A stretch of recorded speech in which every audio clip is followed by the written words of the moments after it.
नमस्कार,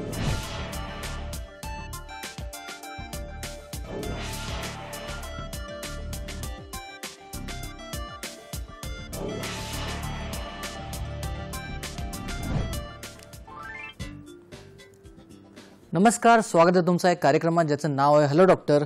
मी तुमचा सूत्रसंचालक डॉक्टर आदित्य पुरुषोत्तम इंदानी। तर आज आपण अतिशय महत्त्वाच्या विषयावर चर्चा करणार आहोत। प्रेक्षको, आरोग्य हीच खरी संपत्ती आहे।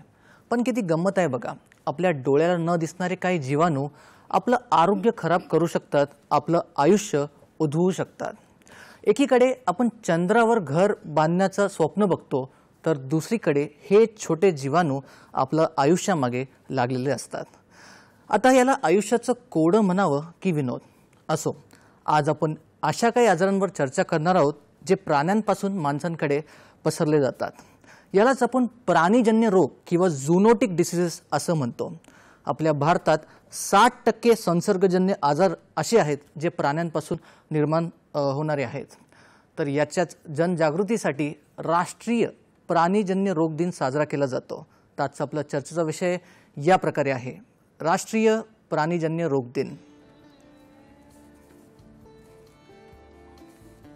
आणि यासाठीच आज आपल्या सोबत आहेत डॉक्टर नमिता पडवळ मॅडम। मॅडम, स्वागत आहे तुमचं या कार्यक्रमात। मॅडमचा थोडक्यात परिचय या प्रकारे आहे, अतिरिक्त औषध वैद्यकशास्त्र चे मॅडम प्राध्यापिका आहेत, तसेच इन्चार्ज रक्तविज्ञान शास्त्र। मॅडमचा अनुभव 27 वर्षांचा आहे। तर असे बहुगुणी डॉक्टर आज आपल्या सोबत आपल्या स्टुडिओमध्ये उपस्थित आहे। चला आपण मुख्य कार्यक्रमाला सुरुवात करूया। मॅडम, माझा पहिला प्रश्न तुमच्यासाठी असा आहे, प्राणीजन्य रोग म्हणजे नेमकं काय, त्याची थोडक्यात आम्हाला व्याख्या सांगा। प्राणीजन्य रोग म्हणजे हे काही विषाणू आणि जीवाणू हे जे मनुष्यांमध्ये आढळत नाहीत, परंतु जेव्हा ते मनुष्य प्राण्यांच्या संपर्कात येतो किंवा त्यांची देखभाल करताना त्यांच्याद्वारे मनुष्यांमध्ये संक्रमित होतो आणि त्यामुळे त्यांना वेगवेगळे आजार होतात, तेव्हा त्यांना प्राणीजन्य आजार असे आपण किंवा झूनोसिस असं म्हणतो। तर आपल्या देशात कोणते प्राणीजन्य रोग आढळतात? भारतामध्ये प्रामुख्याने म्हणायचं झालं तर मी माझ्या स्लाइडमध्ये दाखवेन की रेबीज हा एक प्रामुख्याने आपल्याकडे आढळणारा झूनोसिस आहे। त्यानंतर लेप्टोस्पायरोसिस जो पावसाळ्यामध्ये आढळतो, काही प्रकारचे मेंदूज्वर जसे काही जॅपनीज एन्केफेलायटिस किंवा ब्रुसेलोसिस हा प्राण्यांद्वारे मनुष्यांमध्ये येणारा आजार, काही कृमीजन्य जसं जंता त्याच्यामुळे पसरणारे रोग, काही परजीवी त्याच्यामुळे होणारे रोग जसे काही टॉक्सोप्लाझमोसिस, काही प्लेग हा एक आपल्याला माहिती असलेला रोग आहे। त्याचप्रमाणे बुरशीजन्य रोग जसे की सिस्टिसर्कोसिस हे प्रामुख्याने आढळणारे प्राणीजन्य आजार आहेत। बरोबर आहे, तुम्ही आम्हाला सांगितलं की रॅबीज आहे, जॅपनीज एन्केफेलायटिस आहे, न्यूरोसिस्टिक सर्कोसिस आहे, टॉक्सोप्लाझमोसिस व इतरही काही प्राणीजन्य रोग आहेत। मॅडम, माझा पुढचा प्रश्न तुमच्याकडे असा आहे की हे मुख्यतः कुठल्या मार्गाने पसरले जातात, म्हणजे याचं रूट ऑफ ट्रान्समिशन काय असतं? मी हे मुख्यतः प्राण्यांमार्फत पसरले जातात। आता हे प्राणी म्हणजे कोणते, तर काही पाळीव प्राणी जसे काही गावाकडे शेळ्या, मेंढ्या, गाई, म्हशी हे पाळल्या जातात। त्याचबरोबर उंदीर हा आपल्याला सगळ्यांनाच त्रास देणारा प्राणी आहे, तर उंदराच्या मलमूत्राद्वारे हे आजार पसरतात। त्याचप्रमाणे डुक्कर हे पण एक अतिशय म्हणजे त्या डुकराच्या मलमूत्राद्वारे, त्याचबरोबर डुकराचं मांस हे व्यवस्थित न शिजवल्यामुळे हे आजार होतात।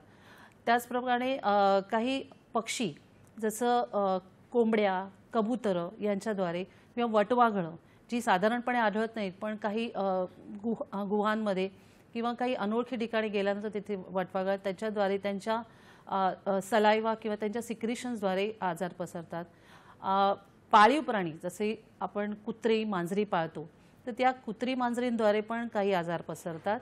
त्यांच्या अंगावर जे कधी गोचीडसारखे किडे असतात त्यांच्यामुळे पण पसरतात किंवा त्यांच्या मलमूत्रामुळे, त्यांच्या लाळेद्वारे, आणि काही जंगली प्राणी जसे की माकडं यांच्यामुळेही काही आजार पसरले जातात। नक्कीच। तर रॅबीज हे जे आजार आहे म्हणजे जनरली हे कुत्र्याच्या सलाइवापासून त्याच्या लाळपासून पसरले जातात, हे आपल्या सगळ्यांनाच माहिती आहे। तर रॅबीजमध्ये WHO नुसार किंवा रॅबीज आणि टेटनस हे असे आजार आहे की याच्यात 100% मॉर्टॅलिटी म्हणजे डेथ ही होणारच आहे, कारण ते कधी बरं न होणारे आजार आहेत. तर रॅबीजबद्दल आम्हाला सांगा की रॅबीजचे मुख्यतः लक्षण कुठले असतात? रेबीज हा अत्यंत धोकादायक आजार आहे आणि त्या आजाराला काही ट्रीटमेंट नाही. असं होतं की रेबीज हा कुत्रा चावल्याने किंवा आपल्या जवळपास म्हणजे मुंबईमध्ये तर कुत्रा चावल्यामुळे किंवा कुत्राच्या लाळेद्वारे किंवा त्यांनी ओरबाडल्यामुळे रक्तामध्ये त्या रेबीजचं संक्रमण होतं आणि त्याचा इन्क्युबेशन पिरियड म्हणजे ते वाढण्यासाठी लागणारा वेळ हा काही महिने ते काही वर्षांपर्यंत पण असू शकतो. त्यामुळे सुरुवातीला लोकांना काही त्याच्यातनं सिम्पटम्स होत नाहीत, पण जेव्हा हा रोग पूर्ण रूप घेतो तेव्हा मात्र हा रोगी जो असतो तो अतिशय विचित्रपणे वागायला लागतो, तो गोष्टींना घाबरायला लागतो, अतिशय म्हणजे पाणी बघितलं किंवा वाऱ्याचा झोत जरी आला तरी त्याला एकदम तो कासावीस होतो आणि नंतर तर त्याच्या मेंदूमध्ये जेव्हा रोग पसरतो तेव्हा तो एकदम वेड्यासारखा वागायला लागतो आणि मग ही एंड स्टेज असते. त्याच्यातनं माणूस कितीही प्रयत्न केला तरी वाचणं शक्य नसतं. त्यामुळे अशा एंड स्टेजला जाण्यापासून वाचवणं हेच मुख्यत्वे करून आपल्याला अशा रुग्णांना वाचवण्याचं साधन असतं. नक्कीच, म्हणजे वॅक्सिनेशन करणं खूप महत्त्वाचं आहे. वॅक्सिनेशन खूप, आणि ते पण लगेचच जेव्हा इन्फेक्शन होतं, जेव्हा कुत्राच किंवा कोणत्याही रेबीड प्राणी तुम्हाला त्या संपर्कात येतो तेव्हा ताबडतोब तुम्ही याच्यावरती उपाययोजना केली पाहिजे. 12 तासाच्या आतमध्ये तुम्ही वॅक्सिन घेतलं पाहिजे आणि त्या जखमांच्या प्रमाणात तुम्हाला ते वॅक्सिनचं डोस जर नुसतंच चाटलेलं असेल तर आपण तुमच्या स्किनवरती जर काही छोट्या मोठ्या जखमा असतात ज्या आपल्याला दिसत नाही तर त्याच्या लाळेद्वारे ते इन्फेक्शन जाऊ शकतं. मग अशा वेळेला पहिल्या दिवशी आणि तिसऱ्या दिवशी तुम्ही इंजेक्शन घेऊन आणि नंतर पुढचे 7व्या दिवशी आणि 14व्या दिवशीपर्यंत तुम्ही इंजेक्शन घेऊ शकतात आणि त्याचबरोबर त्या प्राण्याला ऑब्झर्व करू शकतात. पण जर जखमा जास्ती असतील, खूप जास्त ओरबाडलं असेल किंवा चावा घेतला असेल तर मात्र तुम्हाला ते या वॅक्सिन बरोबर इम्युनोग्लोब्युलिन सुद्धा घ्यावे लागतात. इम्युनोग्लोब्युलिनचं इंजेक्शन जे असतं ते लोकल साईटला इंजेक्शन दिलं जातं अर्धं आणि त्याच्यानंतर मग उरलेलं इंजेक्शन मग मसलमध्ये दिलं जातं आणि पण हे देणं खूप गरजेचं आहे, कारण या दोन्ही गोष्टी जेव्हा मिळतील तेव्हा त्याचं संक्रमण कमी होतं. नक्कीच, म्हणजे वॅक्सिनेशन, लसीकरण यात सर्वात महत्त्वाचं आहे आणि जी वुंड क्रिएट झाली आहे किंवा जे जखम क्रिएट झाली आहे कुत्रं चावल्यामुळे त्याची पण काळजी घेणं तितकंच महत्त्वाचं आहे, जसं की आपल्याला मॅडमनी पटवून दिलं. आणि हा रॅबीज जो आजार आहे तो खूप गंभीर आजार आहे, कारण याच्यातून वाचणं खूप जास्त कठीण आहे. तर मॅडम, माझा पुढचा प्रश्न तुमच्यासाठी असा आहे की आम्हाला जॅपनीज एन्सेफॅलायटिस त्याच्याबद्दलही आम्हाला सांगा की हे पण प्राणीजन्य रोग आहे आणि याच्यात लक्षणे कुठली असतात? जॅपनीज एन्केफेलायटिस म्हणजे तो एक मेंदूज्वराचा प्रकार आहे आणि हा पण एक विषाणूमुळे होतो. तर जेव्हा ते वटवाघळांच्या संपर्कात येतात प्राणी किंवा काही जंगली प्राणी असतात, म्हणजे काही लोक जसं गावातली लोक हे जंगलाच्या जवळ राहतात किंवा काही तरुण मंडळी असतात जी जंगलामध्ये फिरायला जातात, अशा अनोळखी ठिकाणी गेल्यानंतर काही विषाणूंचा संसर्ग होतो आणि मग परत आल्यानंतर किंवा तिथनं मग त्यांना ताप, डोकेदुखी आणि नंतर त्यांचं शुद्ध हरपते किंवा ते वेड्यासारखी वागायला लागतात, म्हणजे त्याला मेंदूज्वर झालेला असतो. तर अशा ही जी कंडिशन आहे हे पण व्हायरल इन्फेक्शन असल्यामुळे त्याला स्पेसिफिक अशी ट्रीटमेंट नाही. त्यामुळे आपल्याला जसे जसे सिम्पटम्स असतात तसे तसे आपल्याला त्यांना ट्रीटमेंट द्यावी लागते. म्हणजे लाक्षणिक चिकित्सा करणं पण तितकंच गरजेचं आहे. प्रेक्षक, दूरदर्शन हे जे वाहिनी आहे ते सोशल मीडियावर देखील आहे. आपल्याला सोशल मीडियावर एक प्रश्न विचारला गेलेला आहे. माधव गुडगे बोलताय की रॅबीज हे फक्त कुत्र्यापासून पसरतो की इतरही त्याचे कारणे असू शकतात, म्हणजे इतर प्राणी पण त्याचं कारण असू शकतो का? काय सांगाल? नक्कीच, म्हणजे फक्त कुत्रे हे आपल्याला जास्ती माहीत असलेले आहे, कारण ते म्हणजे चावा घेतात आणि अतिशय हल्ला करू शकतात. पण त्याचप्रमाणे मांजरींना सुद्धा होऊ शकतो किंवा माकडं आपण बऱ्याच वेळेला महाराष्ट्राच्या इतर पर्यटन स्थळांवरती गेल्यानंतर बऱ्याच प्रमाणे माकडं असतात, तर त्या माकडांनी सपोज एक नखं मारली किंवा त्यांनी चावा घेतला तर त्याच्यानेही होऊ शकतं. किंवा इतर जंगली प्राण्यांपासून जर त्यांनी दुसऱ्या प्राण्यांना चावा घेतला आणि नंतर त्या प्राण्यांनी आपल्याला इन्फेक्ट केलं, चावा घेतला, तर त्यांच्या लाळेद्वारे सुद्धा हा रेबीज हा आजार संक्रमित होऊ शकतो. नक्कीच. मॅडम, आपल्याला एक फोन येतोय. पुरुषोत्तम इंदानी बोलतायत मुंबईवरून. पुरुषोत्तमजी, तुमचा प्रश्न विचारा. माझा प्रश्न असा आहे की कुत्रं चावल्यानंतर रॅबीज जो इंजेक्शन आहे ते साधारण पोटामध्ये असतं की हल्ली आता म्हणजे जर हातावर घेतलं तरी चालेल. आणि जुन्या काळामध्ये जेव्हा मला कुत्रा चावला होता तेव्हा अगदी 14 इंजेक्शन मी पोटात घेतलेले होते. फारच वेदनादायक इंजेक्शन असायचे ते. आणि आता किती इंजेक्शन घ्यावे लागतात? आता 5च इंजेक्शन. आपण काय काळजी घेऊ शकतो? खूप चांगला प्रश्न विचारला. कारण पूर्वी ती एक भीती असायची की कुत्रा चावला, पण त्याच्यापेक्षा इंजेक्शन घेण्याची भीती खूप जास्ती होती. कारण ती 14 इंजेक्शनं पोटावर घ्यायची आणि त्याचा खूप त्रास व्हायचा. तर आता नवीन प्रकारचे इंजेक्शन जी आलेली आहेत ती फक्त 5च डोस घ्यावे लागतात. ते पण सलग घ्यावे लागत नाही. तर पहिल्या दिवशी, नंतर तिसऱ्या दिवशी, मग 7व्या दिवशी, 14व्या दिवशी आणि नंतर लागलं तर 28व्या किंवा 30व्या दिवशी ही इंजेक्शन घेतली जातात. आणि ती पोटावर अजिबात दिली जात नाही, तर ती खांद्यावर इंट्रामस्क्युलर म्हणजे आपले जे खांद्याचे स्नायू जे असतात, डेल्टॉइड मसल, त्याच्यामध्ये ही इंजेक्शन दिली जातात. नक्कीच, धन्यवाद. माझा पुढचा प्रश्न तुमच्याकडे असा आहे की तुम्ही जॅपनीज एन्सेफॅलायटिसबद्दल आम्हाला सांगितलं, रॅबीजबद्दल आम्हाला सांगितलं. हे 2 मुख्य प्राणीजन्य आजार आहेत. तर त्याचसोबत एक आजार जो मध्ये 2019-20च्या काळी खूप जास्त मुंबईत वाढलेला आणि पावसाळ्यात वाढलेला, तो म्हणजे लेप्टोस्पायरोसिस. आणि याची जी लक्षणं होते ते कावीळसारखी होती. तर याबद्दल तुम्ही काय सांगाल? लेप्टोस्पायरोसिस हा अजून एक जीवघेणा आजार आहे. आणि तो आजार आपल्या मुंबईसारख्या शहरामध्ये जेव्हा हा आजार मुख्यत्वे करून उंदरांच्या मूत्राद्वारे पसरतो.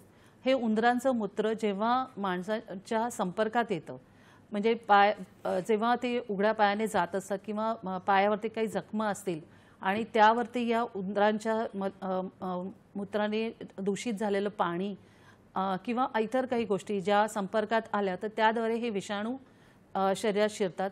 किंवा असं पाणी तोंडावाटे आतमध्ये गेलं किंवा स्विमिंग पूलमध्ये ते पाणी कंटॅमिनेटेड असतं आणि अशा वेळेला ते डोळ्यामध्ये, नाकातोंडात गेलं तर त्याद्वारे सुद्धा लेप्टोस्पायरोसिस हा होतो. हा जो आजार असतो हा जीवघेणा सुरुवात म्हणजे जेव्हा हे एपिडला सुरुवात होते त्या काळामध्ये हा मनुष्याच्या शरीरामध्ये ह्याच्या अगेन्स्ट अँटीबॉडीज नसतात. त्यामुळे मग हा विषाणू जसजसा पसरत जातो तसतसे एक एक ऑर्गन फेल व्हायला लागतात. आणि जसं तुम्ही म्हटलं की कावीळ होते, तर हा कावीळ होते कारण ते लिव्हर डॅमेज व्हायला लागतं.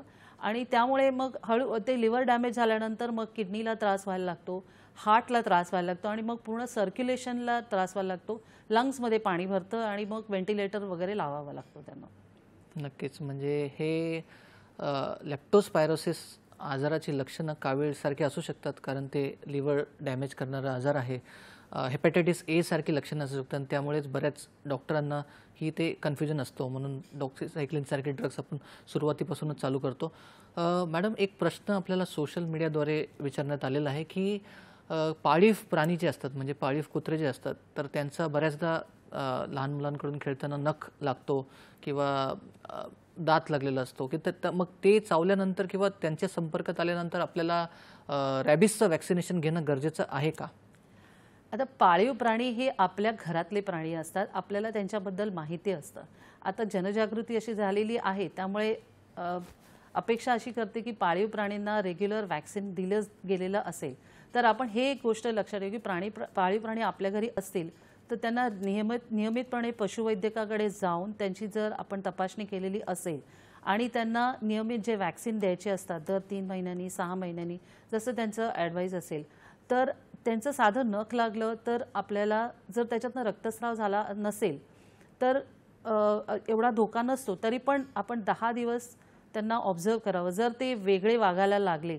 कारण आपल्याला माहिती नसतं की त्यांना बाहेर जर कोणी काही चावलं असेल किंवा त्यांना काही इन्फेक्शन झालं असेल तर अशा वेळेला मात्र आपल्याला रेबीज होण्याची शक्यता असते.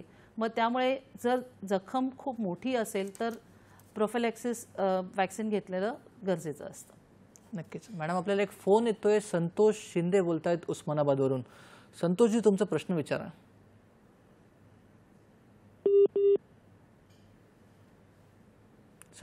संतोषजी प्रश्न विचारा. Hello sir. हां बोला.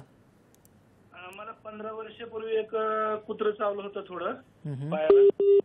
पण एका व्यक्तीने ते पायावर पोटॅशियम सोडलं आणि ते नायट्रेट होतं ना, ते काळं सोडल्यानंतर त्याचं धूर निघायचं. त्या धुरानंतर ते पायाला थोडी जखम बी झाली होती. पण आता नंतर तो पाय कधी कधी कमरेत बी दुखतो आणि नंतर कधी कधी असं ते लवणीमध्ये बी थोडा दुखतो आणि झोपताना कधी कधी त्रास होतो. ते झोपूनच देत नाही पाय. मग त्याचं काय आता नेमकं त्या कुत्र्या चावण्याचा इफेक्ट आहे की आणखी काय त्यासाठी करावं लागतं? नक्कीच सांगूया. धन्यवाद. धन्यवाद संतोषजी. तुम्ही मी अपेक्षा करते की तुम्ही कुत्रा चावल्यानंतर त्याचं वॅक्सिन घेतलं असावं. जर तुम्ही वॅक्सिन घेतलं असेल तर तुम्हाला आता रेबीज होण्याचे चान्सेस खूप कमी आहेत. तेव्हा तुम्ही जी ट्रीटमेंट घेतली होती त्याच्यावरती जे काही घेतलं होतं ती कदाचित त्यामुळे तुमच्या हाडांना आणि मसल्सला डॅमेज झालं असेल. त्यामुळे नर्व्सला डॅमेज झाल्यामुळे तुम्हाला आता ते दुखत आहे असं मला वाटतं. तरी पण तुम्ही तुमच्या जवळच्या डॉक्टरांना ते दाखवून घ्या आणि आतमध्ये काही झालेलं आहे का, काही हाडांना काही इजा झालेली आहे का ते तपासून घ्या. जर ट्रीटमेंट देण्यासारखं असेल तर लवकरात लवकर ट्रीटमेंट केली तर ते बरं होऊन जाईल. नक्कीच. म्हणजे इतरही कारण असू शकतात जसं की आपल्याला मॅडमने सांगितलं. मॅडम ब्रुसेलोसिसबद्दल आम्हाला काय सांगा की ब्रुसेलोसिस हे आजार काय आहे आणि त्याची मुख्य लक्षणे कुठली आणि आता ब्रुसेलोसिस आपल्याला बघायला मिळतं का? ब्रुसेलोसिस हा आजार मुख्यत्वे करून पाळीव पशु म्हणजे जसं पशुधन म्हणतो आपण, गाई, म्हशी, शेळ्या, मेंढ्या यांच्यामध्ये आढळणारा रोग आहे. आणि जेव्हा त्या पशुधनाला दूध काढलं जातं तेव्हा त्या दूध काढण्याच्या प्रक्रियेमध्ये हाताळताना हे मनुष्याकडे संक्रमित होतं. आणि असं दूध जेव्हा ते पाश्चराईज केलेलं नसतं, निर्जंतुक केलेलं नसतं आणि असं कच्चं दूध जेव्हा इतर लोक पितात किंवा त्याचे पदार्थ जसं पनीर आणि दही असं कच्च्या दुधाचं जर बनवलेलं असेल आणि ते खाल्लं गेलं तर ब्रुसेलोसिस हा आजार मनुष्यांना होऊ शकतो. सुरुवातीच्या काळात मनुष्यांमध्ये याची लक्षणं फार कमी असतात, पण जसं आजार वाढत जातो तसं ताप येणं, खूप अंग दुखणं, रात्रीच्या वेळेला घाम सुटणं, सांधेदुखी, स्पेशली मणक्याचे स्नायू दुखावले जाणे, मणका दुखायला लागणं हे खूप आढळून येतं. आणि मग हे मणक्याचे आजार खूप बळावतात आणि मग चालणं वगैरे मुश्किल होऊन जातं. तर याच्यासाठी मेन म्हणजे प्रिव्हेन्शन करणं गरजेचं आहे. तर असे पशुधनाची जे आपण निगा राखताना त्यांची स्वच्छता राखणं जरुरीचं आहे. आणि ब्रुसेलोसिसचे वॅक्सिन्स असतात ते रेग्युलरली आपल्या गुरांना द्यायचे. त्याचबरोबर जेव्हा त्यांचं दूध काढलं जातं तेव्हा ग्लव्ज वापरून आणि ते व्यवस्थितपणे हाताळावं. ते दूध निर्जंतुक करावं, पाश्चराईज करावं विकण्याच्या आधी. आणि जर पनीर वगैरे सारखे पदार्थ खाल्ले जात असतील तर ते शिजवून खावे, कच्चे खाऊ नयेत. बरं. आपण मॅडमसोबत ही चर्चा असंच पुढे नेणार आहोत, पण सध्या वेळ झाली एक छोट्याशा विश्रांतीची. तेव्हा कुठेही जाऊ नका, पाहत राहा तुमचा आवडता कार्यक्रम हॅलो डॉक्टर. विश्रांतीनंतर परत एकदा स्वागत आहे तुमचं या कार्यक्रमात ज्याचं नाव आहे हॅलो डॉक्टर. आणि आज आपण बोलत आहोत डॉक्टर नमिता पडवळ मॅडमसोबत. ब्रेकवर जाण्याआधी मॅडमने आपल्याला रॅबीज, जॅपनीज एन्सेफेलायटिस, ब्रुसेलोसिस किंवा इतर प्राणीजन्य आजारांबद्दल आपल्याला सांगितलं. माझा पुढचा प्रश्न मॅडम तुमच्यासाठी असा आहे की रॅबीजविषयी जर आपल्याला जनजागृती करायची आहे तर कुठले म्हणजे टप्पे आपण पाळले पाहिजे आणि काय महत्त्वाचं आहे? रेबीजबद्दल जनजागृती म्हणजे आपल्याला शहरामध्ये आणि गावामध्ये असं दोन्ही ठिकाणी डिवाईड करायला लागेल. शहरामध्ये मुख्यत्वे करून वॅक्सिनेशन अवेलेबल आहे, त्यामुळे जे भटके कुत्रे आहेत किंवा भटके प्राणी जे आहेत त्यांचं वॅक्सिनेशन करून घ्यावं. मुंबई महानगरपालिकेने अभियान योजलेलं आहे आणि ते अशा सगळ्या भटक्या कुत्र्यांचं वॅक्सिनेशन रेबीजसाठी वॅक्सिनेशन करत आहे. इवन आपल्या राणीच्या बागेमधल्या प्राण्यांचं सुद्धा वॅक्सिनेशन करून त्यांच्याद्वारे सुद्धा असं संक्रमण रोखण्याचा प्रयत्न चालू आहे. त्याचबरोबर जेव्हा आपल्या घरामध्ये जे काही पाळीव प्राणी असतात त्यांना सुद्धा रेग्युलरली रेबीज दर वर्षाला रेबीजचं वॅक्सिन देणं जरुरीचं आहे. आणि मेन म्हणजे भटक्या कुत्र्यांची संख्या कमी करणं खूप गरजेचं आहे. ग्रामीण भागामध्ये जे पशु आहेत त्यांनाही रेबीजचं वॅक्सिन देणं जरुरी आहे, कारण प्रिव्हेन्शन करणं हेच हत्यार आहे आपल्याला रेबीजपासून वाचण्याचं. आणि त्याचबरोबर पशूंची निगा राखणे, त्यांना प्रामुख्याने जलस्रोतामध्ये त्यांना आंघोळीस न नेणे किंवा त्यांना कुठेही चरायला त्यांच्या मलमूत्राची व्यवस्थित विल्हेवाट लावणे हे आपल्या हातात आहे. नक्कीच. आणि रॅबीज हा गंभीर आजार आहे.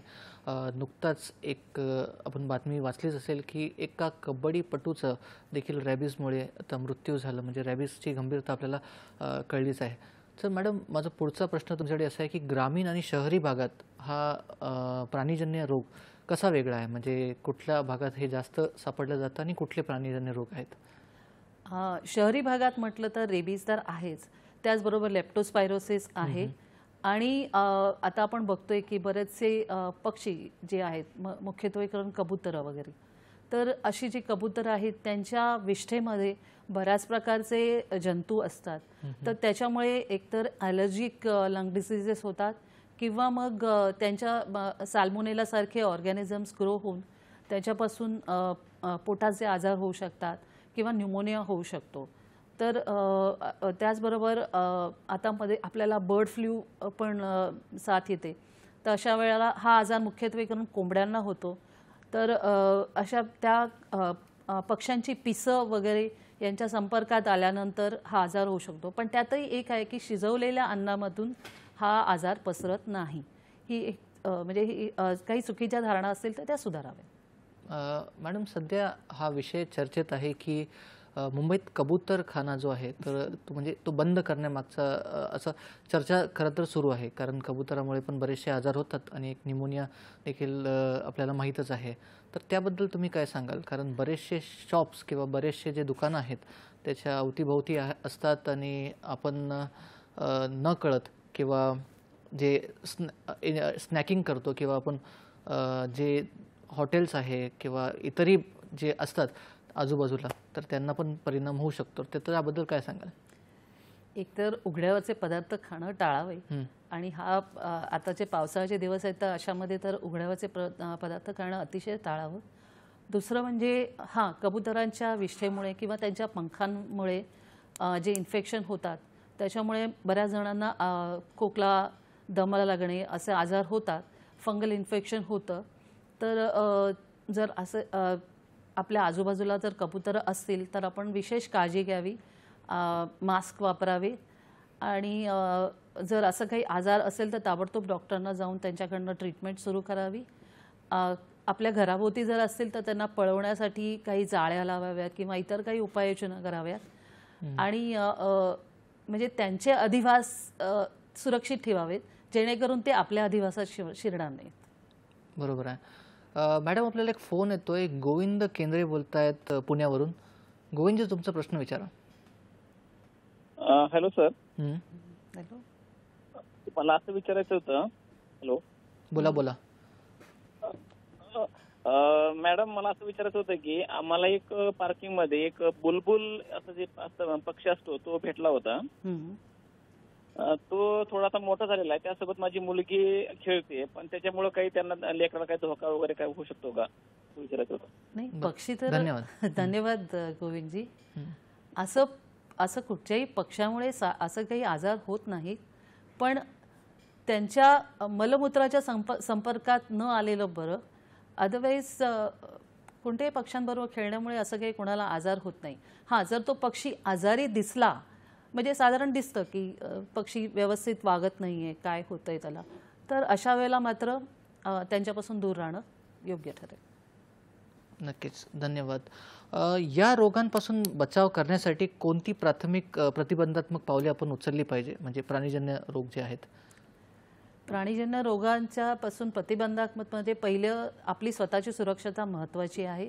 म्हणून जेव्हा जेव्हा आपण अशा प्राण्यांच्या संपर्कात येतो तेव्हा आपण आपली काळजी म्हणजे जर मुख्यत्वे करून जे प्राण्यांच्या संपर्कात येणारे जसे लॅब वर्कर्स असतात किंवा गुरांची देखभाल करणारे किंवा म्हणजे दूध दुभत्याचा व्यापार करणारे, त्याचबरोबर बरोबर पशुवैद्यक जे असतात, तर अशा लोकांनी स्वतःची काळजी घेणं जरुरी आहे.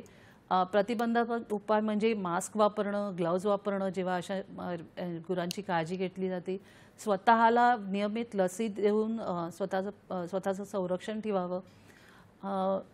आणि जे लॅबोरेटरीमध्ये काम करतात त्यांनी तर म्हणजे खूप जास्ती, जसं आपण कोविडमध्ये स्वतःचं संरक्षण केलं तशा प्रकारे संरक्षक वस्त्र वापरून अशा संक्रमणाचा फैलाव होण्याची न व्हावा याची काळजी आहे.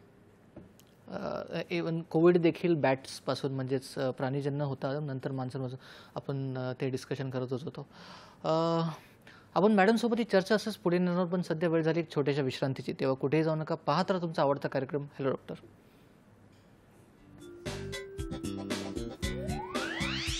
विश्रांतीनंतर परत एकदा स्वागत आहे तुमचा एक कार्यक्रमात ज्याचं नाव आहे हॅलो डॉक्टर.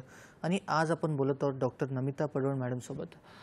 ब्रेकवर जाण्याआधी मॅडमने आपल्याला रॅबीज, जॅपनीज एन्सेफॅलायटिस, ब्रुसेलोसिस किंवा इतर प्राणीजन्य आजारांबद्दल सांगितलं.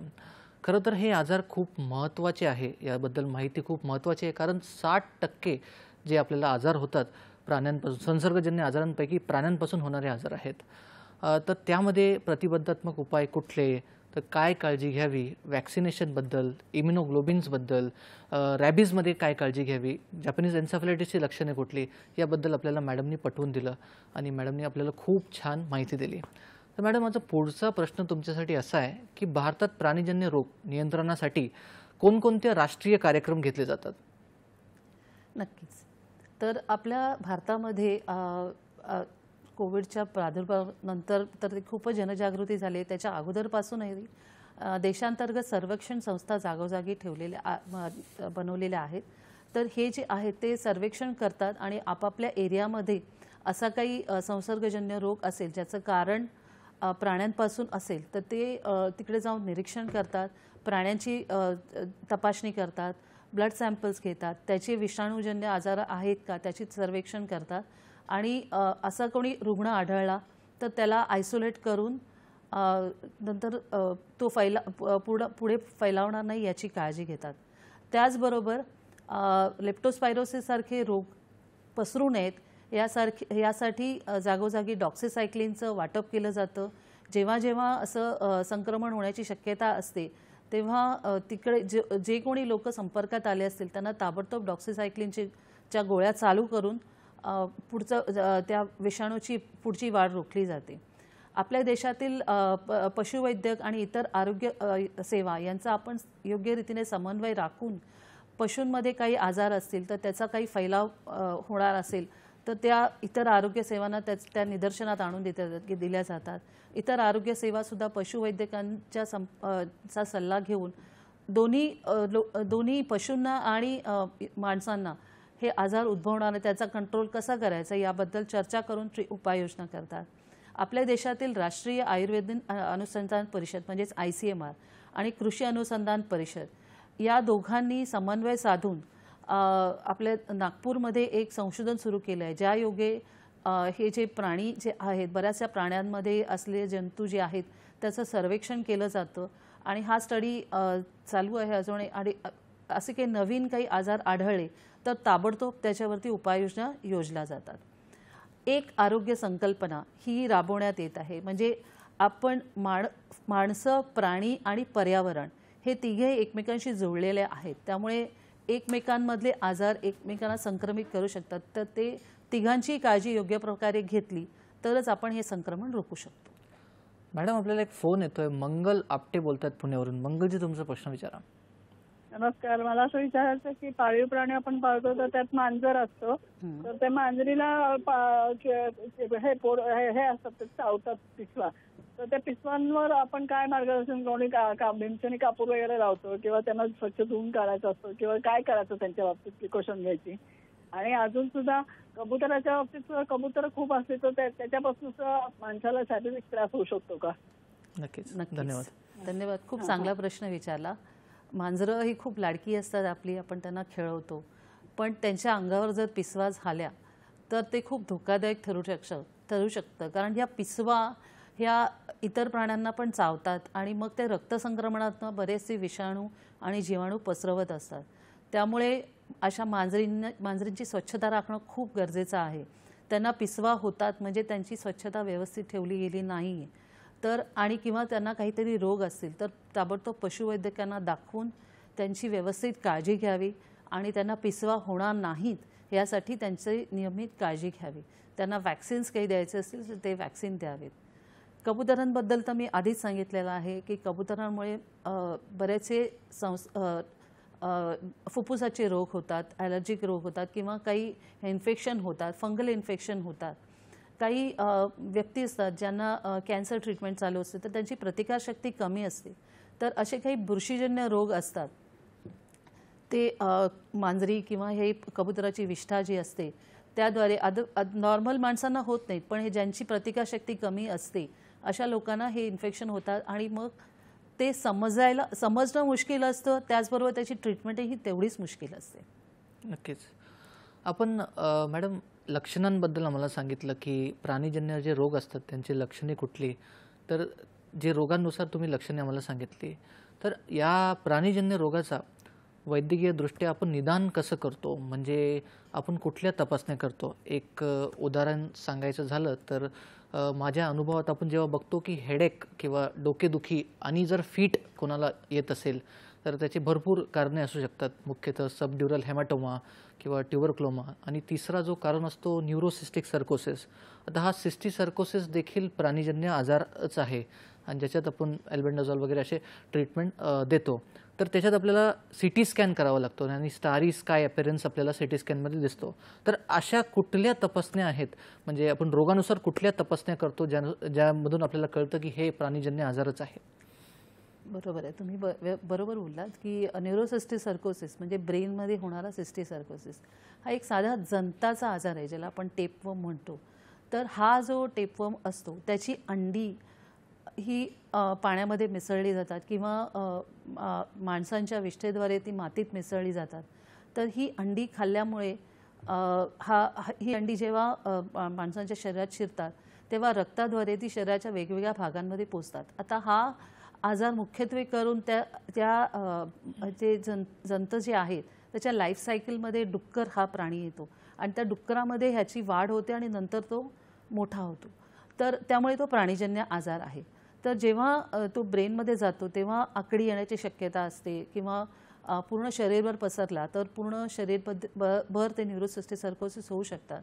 आणि ह्या आजाराला फक्त अल्बेंडाझॉल दिलं तर कदाचित ते जंतू मरतात, पण त्याच्यामुळे होणारा त्रास अजून जास्ती असतो. त्यामुळे त्यांना आधी स्टिरॉइड्स दिल्यानंतर अल्बेंडाझॉल देणं खूप गरजेचं असतं. तर ही गोष्ट लक्षात घेणं जरुरी आहे.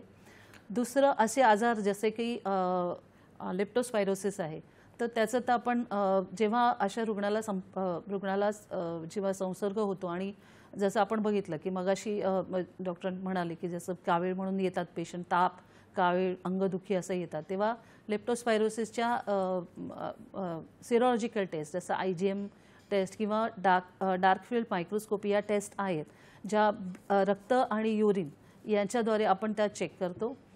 बऱ्याच वेळेला कल्चर करावं लागतं किंवा PCR टेक्निकने आपण ते आजार झाला आहे की नाही ते डायग्नोज करू शकतो. दुसरं आजार म्हणजे मेंदूज्वर. मेंदूज्वरामध्ये आपण रुग्णाला ताप येतो आणि तो ताप डोक्यात जातो, तो बेशुद्ध होतो. अशा वेळेला त्याची मान ताठरते.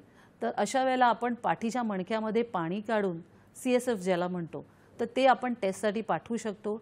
त्याच्यामध्ये कोणता म्हणजे बाकीचे काही बॅक्टेरिया आहेत किंवा व्हायरस आहेत तर ते डिटेक्ट करण्यासाठी सुद्धा आपल्याकडे काही संस्था आहेत, त्यांच्याकडे आपण पाठवून ते आजार कोणते आहेत ते आपण चेक करू शकतो किंवा काही जेनेटिक टेस्ट करून आपण ते आजार बघू शकतो. मेन म्हणजे सिरोलॉजिकल टेस्ट ह्या इम्पॉर्टंट आहेत या सगळ्या गोष्टीमध्ये. बरं मॅडम, आपल्याला एक फोन येतोय, प्रभाकर बोलताय जळगाववरून. प्रभाकरजी तुमचा प्रश्न विचारा. बोला प्रभाकरजी, प्रश्न विचारा.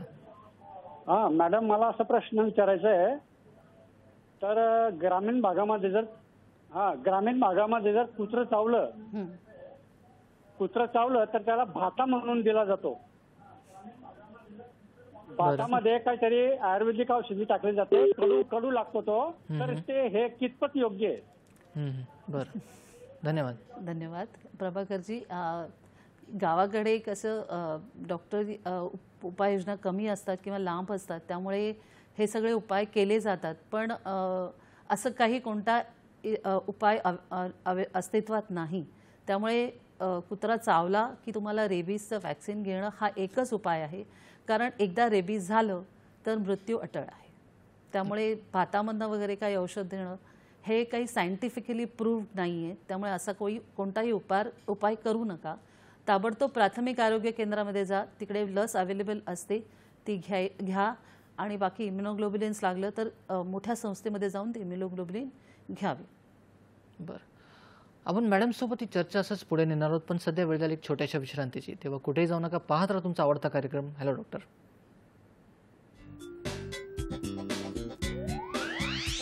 विश्रांतीनंतर परत एकदा स्वागत आहे तुमचा एक कार्यक्रमात ज्याचं नाव आहे हॅलो डॉक्टर. आणि आज आपण बोलत आहोत डॉक्टर नमिता पडवळ मॅडमसोबत. ब्रेकवर जाण्याआधी आपल्याला मॅडमनी प्राणीजन्य रोग जे असतात त्याच्याबद्दल सांगितलं, त्याची लक्षणे कुठली आणि त्याच्यावर काय उपचार केले जातात. मॅडम, तुम्ही सायन रुग्णालयामध्ये कार्यरत आहात, तर या रुग्णालयात कुठले असे उपाययोजना केले जातात, म्हणजे कुठले सोयी आहेत अशा रुग्णांसाठी? सायन हॉस्पिटल हे आमचं टर्शियरी केअर हॉस्पिटल आहे. त्यामुळे आम्ही अविरत रुग्णसेवा करत असतो. वर्षाचे 365 दिवस 24 तास आमच्याकडे अतिशय जागृतपणे सगळ्या पेशंटना ट्रीटमेंट दिली जाते. आमची इमर्जन्सी आणि वॉर्ड्स हे अतिशय उत्तमपणे अशा रुग्णांना सेवा देत असतात. तर जेव्हा लेप्टोस्पायरोसिस वगैरे सारख्या किंवा डेंग्यू अशा आजार प्रामुख्याने उद्भवतात, तेव्हा आम्ही त्यांच्यासाठी खास कक्ष उभारतो. त्या रुग्णांना तपासण्यासाठी फीवर ओपीडी सारखे स्पेशल कक्ष उभारतो, जे 24 तास अशा पेशंटसाठीच असतात.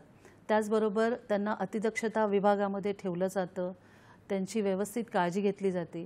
त्यांना स्टिरॉइड्स आणि इम्युनोग्लोब्युलिनसारखी किंवा इतर जे काही स्पेसिफिक औषधं आहेत या आजारासाठी, ती सगळे अवेलेबल केली जातात आणि ती दिली जातात. दुसरं की जसं आपण म्हटलं की मेंदूज्वरासारखे आजार आहेत, ॲक्यूट एन्केफेलायटिससारखे आजार आहेत.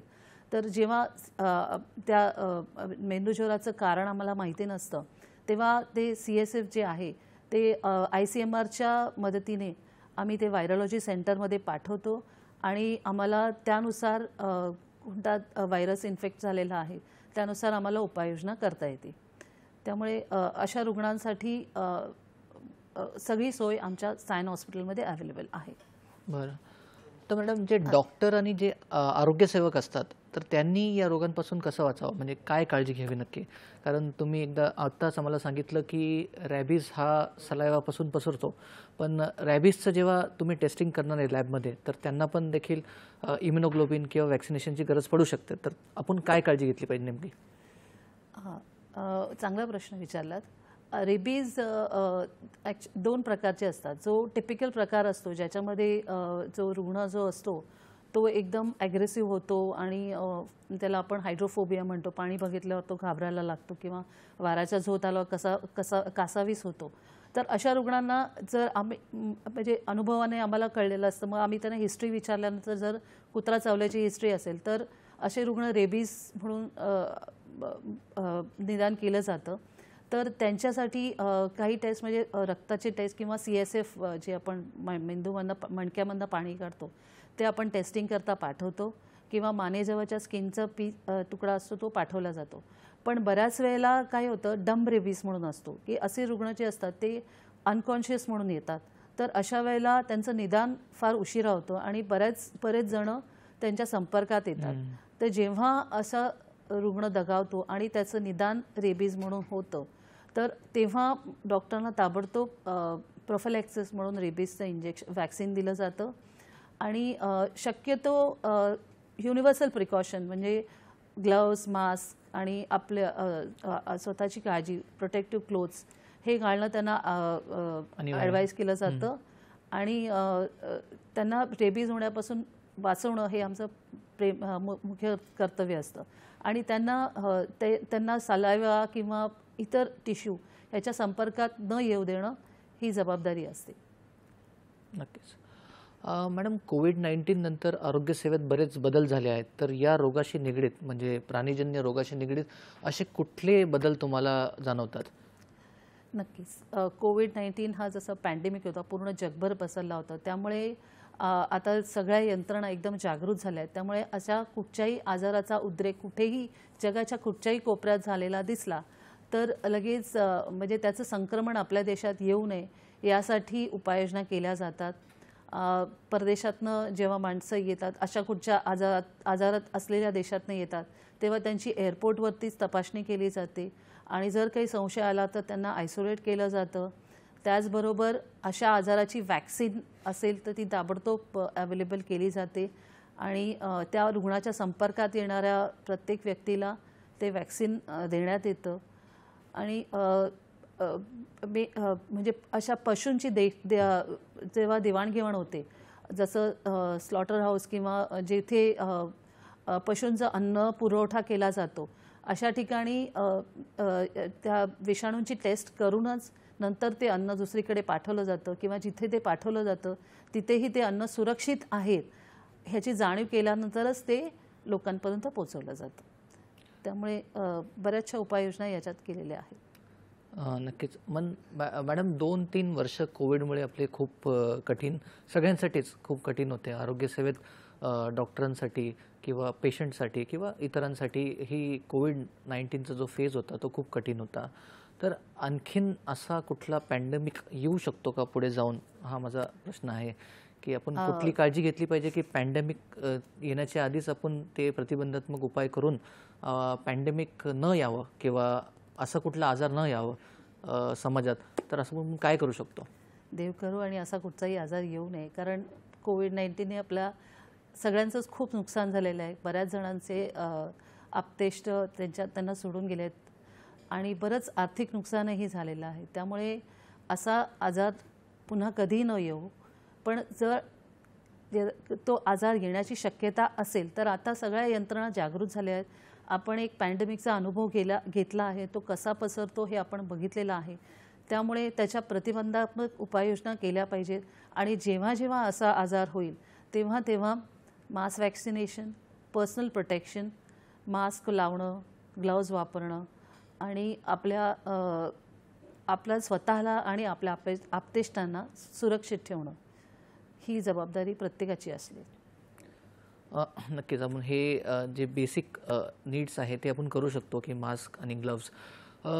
त्यासोबतच मॅडम, घरगुती जे प्राणी पाळतात, घरामध्ये जे प्राणी पाळतात, कुत्रा असेल, मांजर असेल किंवा कुठलाही पक्षी असेल, तर त्यांनी कुठली काळजी घेतली पाहिजे की त्यांच्यापासून जर आजार होणार असेल पक्षीपासून किंवा मांजरपासून किंवा कुत्र्यापासून, तर त्यांनी काय काळजी घेतली पाहिजे? पक्ष्यांशी निगडीत पण आम्हाला सांगा, म्हणजे पशूंशी निगडीत पण आम्हाला सांगा आणि माणसांमध्ये पण सांगा. हां, नक्कीच. पशूंशी निगडीत म्हणजे जर आपल्याकडे कुत्रा आणि मांजर पाळलेली असेल, तसं मी मगाशी म्हटलं की त्यांची स्वच्छता राखणं खूप गरजेचं आहे. त्यांच्या अंगावर जर काही किडे कीटक असतील तर त्यांना औषधं देऊन ते किडे नष्ट केले पाहिजेत. जर त्यांना त्यांची रोज म्हणजे त्यांच्या स्वभावामध्ये काही फरक आढळला तर ताबडतोब पशुवैद्यकांकडे जाऊन त्यांची तपासणी केली पाहिजे. त्यांची जे काही वॅक्सिन्स आहेत ती रेग्युलरली दिली पाहिजेत.